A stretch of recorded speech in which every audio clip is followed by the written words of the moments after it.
Sabia que o primeiro cinema da Paraíba era aqui? Na General? Aqui, onde é o Terceirão. O turismo tá todo focado pra lá, né? E a gente se sente esquecido, sabe?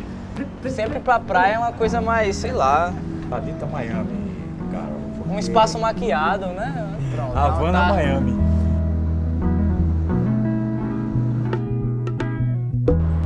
As pessoas que caminham.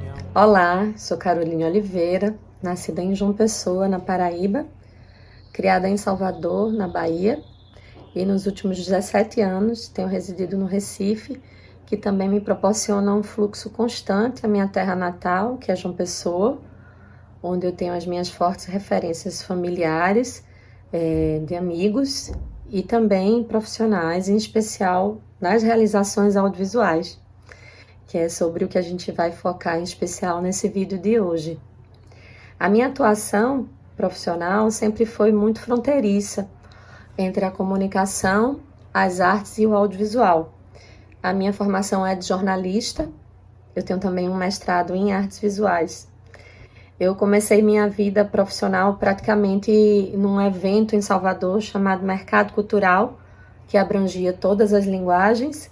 Eu trabalhava na assessoria de comunicação, escrevia, trabalhava com a equipe audiovisual que registrava o evento também, que foi onde eu comecei a me descobrir também documentarista, né? Gostar dessa empreitada de estar conversando, entrevistando o outro. Muito por isso também fui para o jornalismo, onde eu tenho um portfólio de videojornalista, tá até no YouTube, online. Essa era uma das minhas primeiras intenções quando eu entrei na faculdade. E lá eu comecei a estudar documentário com uma grande professora, que eu digo hoje que foi uma das minhas mestras, que é a Amaranta César, referência, né, no audiovisual, principalmente em documentário, que está lá na Universidade do Recôncavo Baiano. Outro mestre que eu tive nesse período foi João Willis, professor de escrita, né, hoje figura pública conhecidíssima. E eu lembro que foi no Mercado Cultural que eu fui convidada por Daniele Hoover e Lula Queiroga, que é um diretor, mas um artista e compositor, a morar no Recife e trabalhar na Lune Produções. Na Lune Produções, eu comecei a ter acesso mais ao mercado de trabalho audiovisual, né, que também abrangia filmes institucionais, filmes publicitários, que na verdade nunca foi minha área de interesse. Eu sou uma pessoa realmente das artes e da cultura. Eu queria ser uma jornalista especializada nisso, mas também tinha estudado documentário na faculdade com a Amaranta, já tinha me descoberto com uma aptidão para essa área, mas por algum motivo, na efervescência do Recife, eu também tive vontade de ousar na seara do estilismo, né, da expressividade dos códigos visuais, que era uma coisa que eu também me sentia muito próxima e com um certo talento, em especial porque é algo que também se aproxima da leitura de personalidade das pessoas, né, que traz uma possibilidade de te expressar e te identificar no mundo, né, trazer o seu diferencial, apesar da moda em si ser um sistema que uniformiza de alguma medida as pessoas, mas eu comecei a fazer moda autoral, que era justo criar coisas que não estavam postas no mercado comum, para criar um diferencial na minha maneira de vestir, de ser e estar. Isso sempre em paralelo aos trabalhos em produtora, como produtora, e também flertando com o jornalismo em alguma medida. Daí, do estilismo, foi natural eu me redescobrir para onde eu realmente queria, que era a seara audiovisual, né? Principalmente como documentarista. Não foi uma trajetória fácil sair do figurino para a direção, que é o tema em foco aqui dessa nossa conversa. Eu não quero me ater tanto aos aspectos estruturais, né, machistas, capitais, que afetaram a minha subjetividade para demorar a fazer esse trânsito. A verdade é que eu me reconhecia e gostava muito do lugar de figurinista, mas já tinha esse ensaio prévio aí como videojornalista e documentarista estudantil, né, na faculdade. Que eu fiz um curtazinho chamado Meus, Teus, Nossos, que até hoje eu estou atrás de Amaranta para conseguir colocar na rede, ainda nesse período universitário, antes de morar no Recife. E aí deixei isso de stand-by e fui sendo levada pelos fluxos das possibilidades, né? Como boa libriana com ascendente em Sagitário, eu gosto de experimentar, de transitar e de me desafiar. Só que aí, em 2009, veio o nascimento do meu primeiro filho, Joaquim.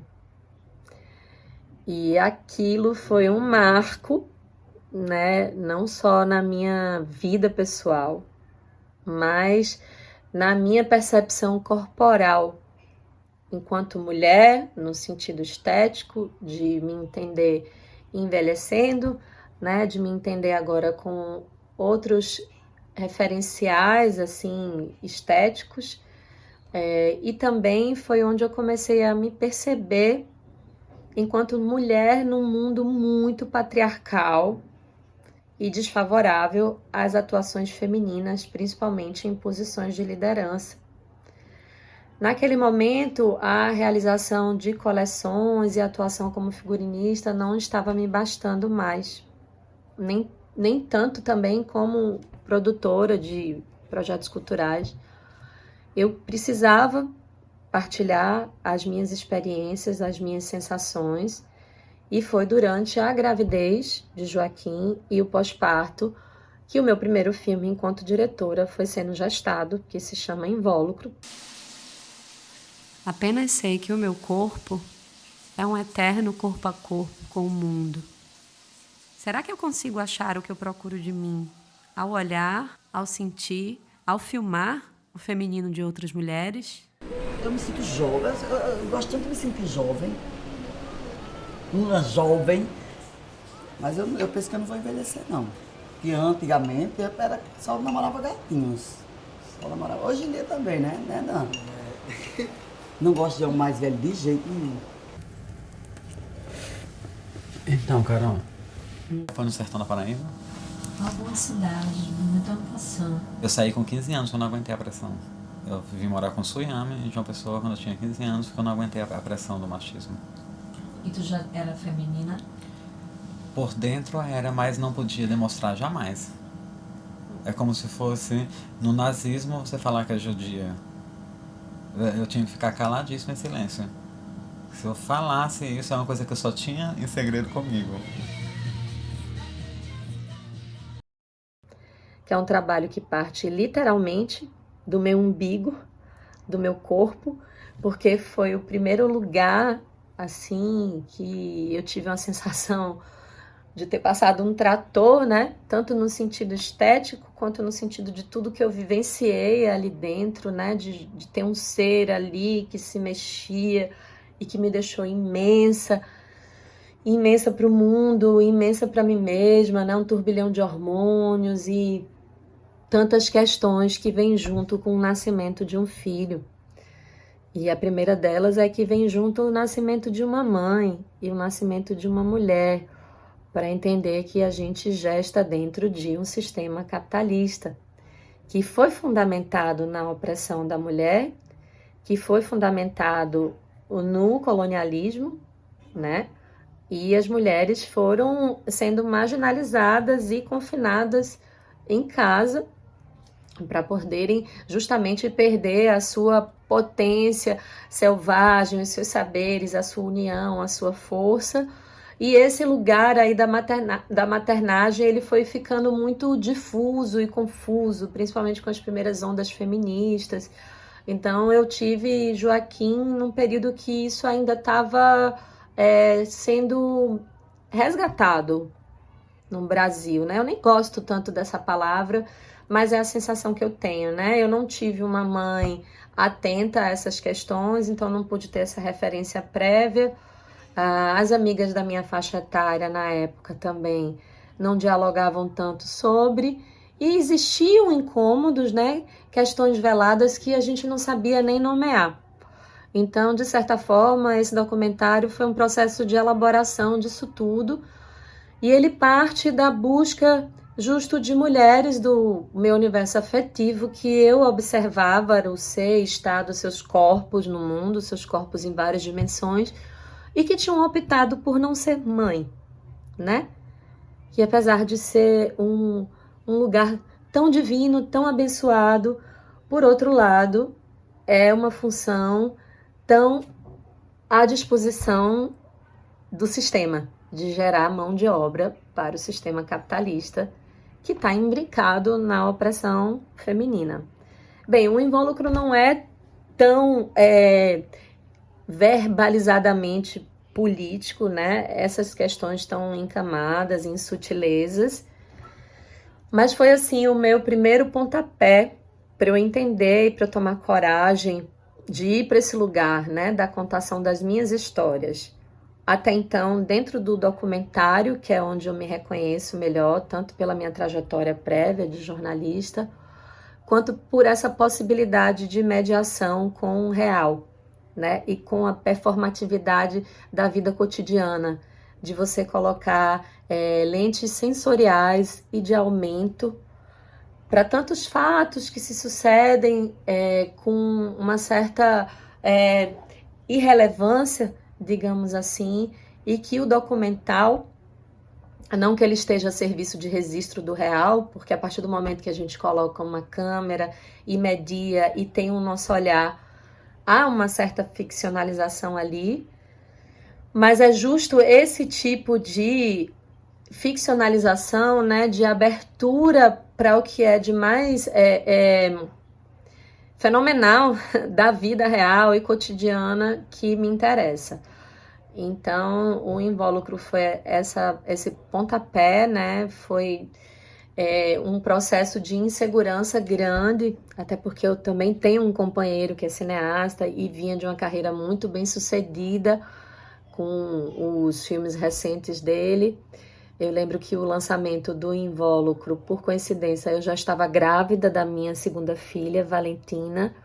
Então foram processos muito simbólicos e alegóricos do que o filme estava ali para expressar, né? E o lançamento e a circulação do invólucro foi feito com minha pequena debaixo do braço, mamando para cima e para baixo comigo, me relembrando desse lugar muito potente, mas muito ancorador, que é a maternidade, né?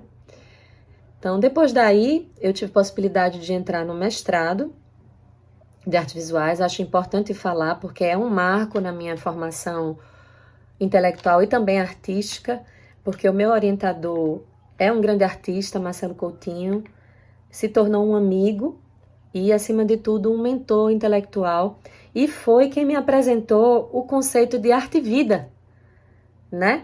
Que de alguma forma já estava imbrincado no meu filme e eu não sabia dizer, né, do que se tratava. Inclusive tinha um certo receio ali de estar me colocando no filme, porque o filme começa com a minha barriga, começa com a minha gravidez, com a barriga esvaziada, e eu queria ter ido mais adiante, né, no registro dos meus incômodos corporais, e na época aquilo parecia um certo processo egóico, né? Eu não tinha fortes referências de quem estava atuando assim nas poéticas cinematográficas. Então, eu gosto muito do filme, mas hoje eu sinto essa falta de ter a maturidade atual para ter me colocado com mais força, né? Porque, e isso eu aprendi também, elaborando no mestrado, nada mais original do que a linguagem incorporada, que é a linguagem que a gente produz também com o saber da nossa experiência, fazendo alusão a outro grande pensador que me foi importante no mestrado, que é o Jorge Larossa Bondia, que ele fala a experiência do saber e o saber da experiência. E é uma pessoa que atenta muito para essa necessidade de entendermos que a experiência ela é um fato único, singular, né? Eu vou até ler um trecho aqui do que ele fala. É um processamento de algo que realmente nos aconteça, nos sensibilize e transforme, para que não sejamos autônomos. A verdadeira experiência reivindica um gesto de interrupção da hiperatividade, que é, de alguma forma, o que eu tento fazer no documentário. Ela tenta esvaziar a gente dos excessos de estímulos, informações, opiniões e vontades, para você entrar em estados contemplativos, né? Poder falar sobre o que nos acontece, aprender com a lentidão, escutar os outros, cultivar a arte do encontro, que é uma das minhas premissas de pesquisa também, enquanto documentarista, artista, né? Eu sou uma colecionadora de afetos e eu acho que a partir do afeto e da escuta você pode abrir campos muito potentes e curativos, né? Além de estéticos, acima de tudo. O Larossa também fala para a gente calar muito, ter paciência, dar-se tempo e espaço. E também eu gostaria de trazer que esse conceito de arte e vida eu aprendi que foi cunhado por Alan Capro, que é um artista americano, filósofo também, já falecido, que ele dizia que é quando a arte, enquanto prática intencional, confunde-se com a multiplicidade de outras identidades e atividades que costumamos chamar de vida. Então, assim, tudo que me mobiliza tematicamente são coisas que me atravessam. Podem estar cheios de camadas políticas, né, reflexivas, identitárias, feministas, o que quer que seja. Mas eu hoje tenho abraçado, né, sem medo, esse lugar de pesquisa, que não necessariamente é autobiográfico, mas que agora eu percebo que é um lugar da necessidade da partilha da experiência, né? Assim, no invólucro, por exemplo, a estética de si, que foi a minha barriga, que foram todos aqueles incômodos e inquietudes, ela torna-se um dispositivo para a realização fílmica. Que o que é o dispositivo, né? É uma premissa que você, de alguma forma, elabora, né? Cria, para poder ir afunilando o seu processo criativo. E isso se aproxima muito dos princípios da performance em arte, né? Que você cria um certo enunciado performativo, né? Pistas que vão lhe guiar para um processo de abertura de dimensão corporal, sensorial, mas que você segue também muito permeável ao acaso. E isso, de alguma forma também não, é muito importante no meu processo criativo.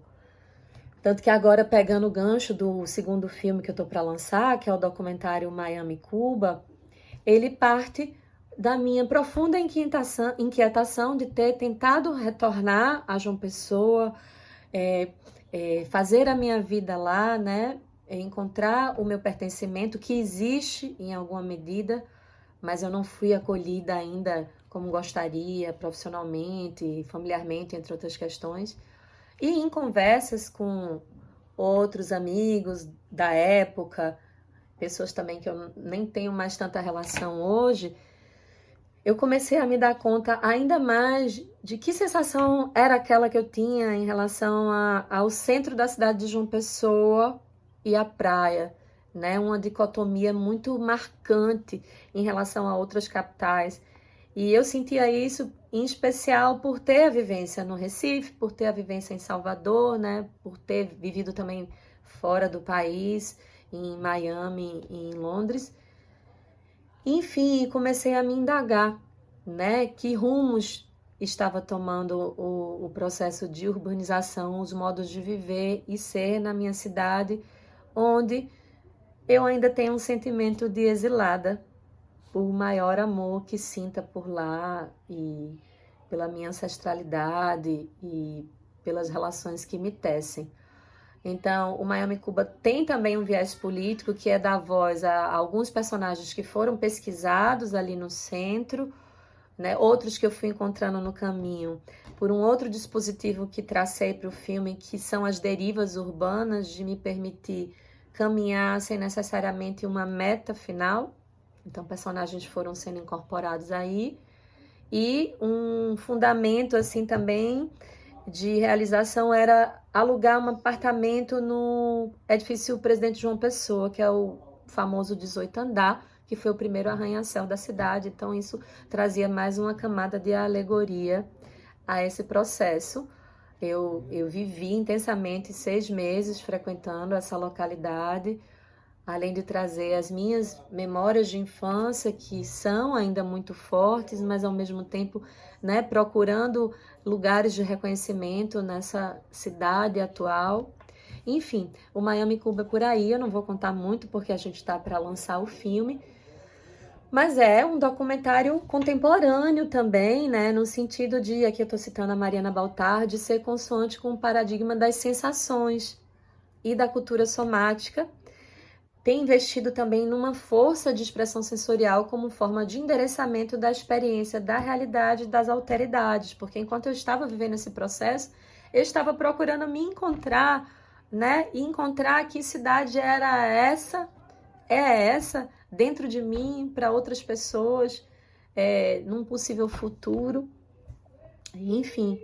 E até pego o gancho aqui, que esse trecho da Mariana fala da cultura somática, foi algo muito importante também na minha formação. Em 2014, em João Pessoa, eu passei cerca de 1 ano num grupo de estudos de dança e pesquisas somáticas, coreografias somáticas, na verdade mais voltado para a performatividade, que foi coordenado por Ângela Navarro no CEART. Né? Foi algo muito forte para mim, porque ao final a gente performou um trabalho experienciado assim nas leituras do livro da Clarissa Pinkola Estés, Mulheres Correm com Lobos, o conto do Barba Azul em especial.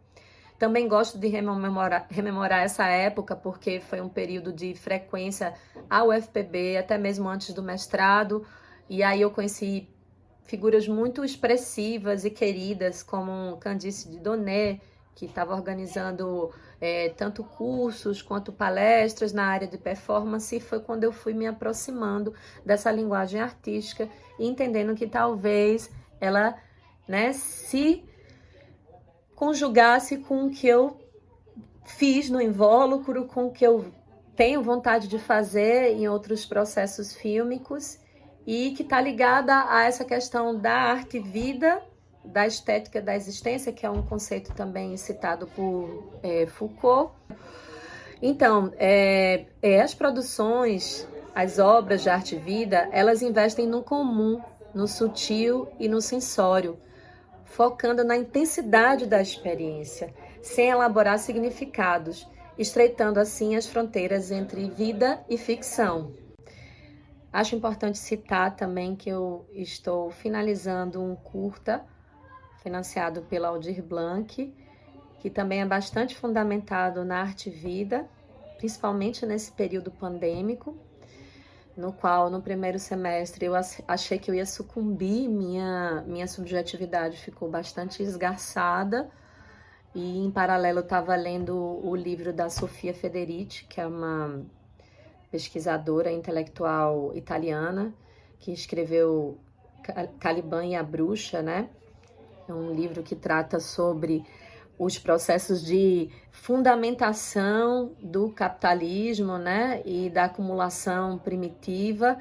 Ela faz um levantamento histórico comprovando o quanto esse sistema foi constituído na base da exploração da mão de obra colonial, negra e feminina. Ela também cita bastante a questão da caça às bruxas, enquanto uma alegoria de política de Estado na época, justo para fragilizar a potência das mulheres que se uniam, né, dos seus saberes ancestrais. Enfim, eu fui inspirada por ela, ainda pela Pinkola Estés, e aí fiquei refletindo muito, né, historicamente, que a gente sempre esteve nesse lugar de confinamento, porque, por exemplo, a Silvia cita que uma das primeiras ações dos estados na época foi começar a criminalizar determinadas profissões que deixassem a mulher muito inserida na vida social, porque eles precisavam que estivéssemos em casa gerando mão de obra, né, para alimentar o sistema. Então as mulheres sempre foram ficando muito reféns, tanto, né, do casamento e, acima de tudo, da relação com o masculino. Por isso que hoje, historicamente, a gente ainda sente essa rebarba, essa dificuldade de se inserir com mais naturalidade e força nos lugares de liderança. E o cinema é um lugar que reproduz ainda fortemente esse sistema, né? Claro que tivemos bastante avanços nos últimos anos. Eu sinto isso muito depois que lancei o Invólucro, né? Estou apreensiva, claro, agora para lançar esses próximos 2 filmes, principalmente o longa, o Miami Cuba, que é mais amplo, né? Mas eu não sinto aquela insegurança, né? Eu não sinto aquele questionamento de mim mesma, como se eu estivesse fazendo algo indevido. Bom, eu não vou entrar muito nessa seara, que eu acredito que tiveram outras realizadoras antes de mim falando melhor sobre a autoria feminina no cinema e todas as questões que envolvem ela. Mas voltando para o Nova Sinfonia, é um curta-metragem de mais ou menos 29 a 30 minutos, que a gente resolveu gravar através de reuniões de Zoom, experimentar com essa possibilidade estética e articulação de materiais de arquivo das mulheres nesse período pandêmico.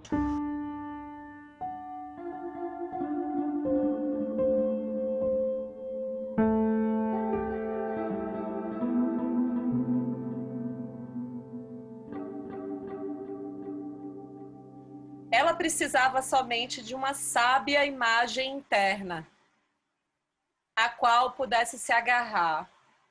Um resquício de instinto que durasse até que ela pudesse dar início a um longo trabalho de reformulação do instinto e da percepção íntima. Ela só precisava dar ouvidos à voz selvagem que vive dentro de nós. Aqui sussurra: fique aqui o bastante. Fique aqui o bastante.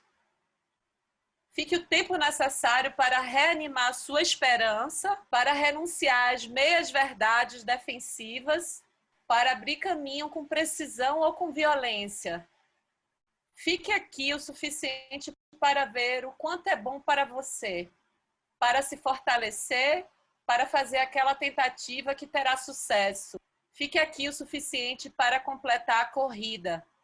Não importa quanto tempo demore ou de que forma isso ocorra. Eu até brinquei quando a pandemia chegou, que todo mundo precisou se isolar. Eu até disse, agora vocês vão saber um pouquinho do que a gente passa diariamente. Porque nossos corpos são isolados o tempo todo, nós sofremos isolamento o tempo todo. Parece que é um acontecimento quando a gente sai na rua de manhã. Vai ter uma versão Pernambuco, outra Paraíba por enquanto, mas é um projeto que a gente pretende estender. Enquanto uma pesquisa minha e da minha mana e diretora também do projeto, Janaína Ketzel, a gente quer começar a fazer um tipo de mapeamento mesmo pelo Brasil e onde a gente puder. Sempre assim, de preferência, lugares que a gente tenha alguma rede afetiva, algo que nos leve a esses encontros. Enfim, o Nova Sinfonia é isso, são rodas de mulheres conversando sobre questões que nos atravessaram fortemente agora na pandemia. E o que é que ecoava de uníssono, né, dentro da diversidade profissional, de cor e tantas outras entre nós que estávamos reunidas ali. Então, são as 3 produções que eu fiz: a direção, o argumento, né, o roteiro e a produção geral, inclusive a executiva. Aí o que eu quero falar é que eu tenho essa vontade de partilha mesmo, né? Eu entendo por hora o cinema, posso até vir fazer algo assim ficcional, o que também não exclui esse background pessoal, né?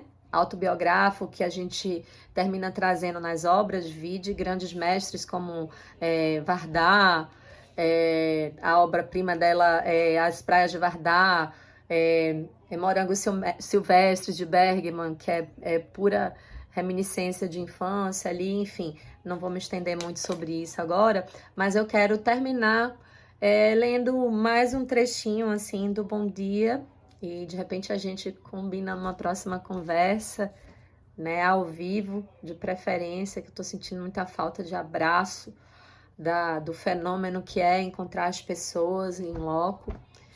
E aí o Bom Dia filosofou sobre a experiência enquanto que vivemos interna e individualmente, e não o que transcorre ao nosso redor. Pessoas podem até comungar do mesmo acontecimento, mas não da mesma experiência.